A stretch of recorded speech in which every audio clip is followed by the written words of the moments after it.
recently we've seen several stories about dangerous police chases and people accused of pretending to be cops. But a story we saw on M-Live caught our eye, dealing with a Detroit man charged with a felony when he failed to immediately pull over in Saginaw. Now, according to prosecutors, Dajuan Wallace was being pulled over by a Saginaw Valley State Police officer in a business district because his car fit the description of a vehicle they were looking for.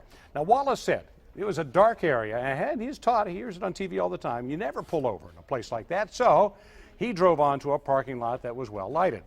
Prosecutors, by the way, have now dropped the charges against him. Joining us now to talk about what you need to know if you're being pulled over at night is criminal defense attorney Lewis Langham, who also spent 25 years with Michigan State Police. Lewis, as an attorney and former police officer, what advice do you have for people being pulled over at night?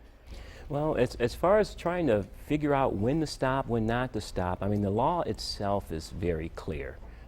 If a police officer in a fully marked car, uniform, attempt to stop you by activating the lights and possible siren, you're required to pull over, and I would understand that to be at a reasonable time, which should be relatively immediately for that pullover, and you really aren't allowed to necessarily continue on unless you feel very comfortable with whatever your justifications are for doing that. Now, in a case like this, though, the car was not marked, and also this has happened here, and we've reported on this recently. There's apparently some fake cops running around stopping people. So what do you do if that's an unmarked car and even a police officer that you can see is not in uniform?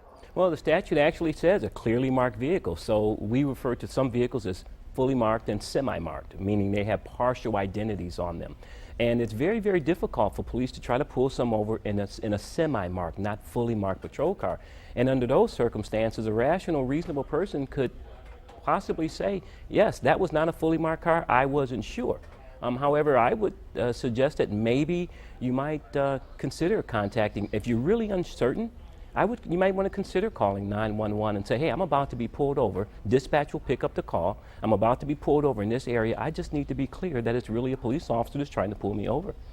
So how can you let police know that you're going to pull over eventually and you just want to make that safer stop? You're saying call 911? Is that the best way? That's not necessarily the best way. What the first thing I would do, what you probably want to do, is at least slow down. You may not be going over a certain speed limit, but at least slow down to give the police some indication that you are going to comply and that you're about to stop.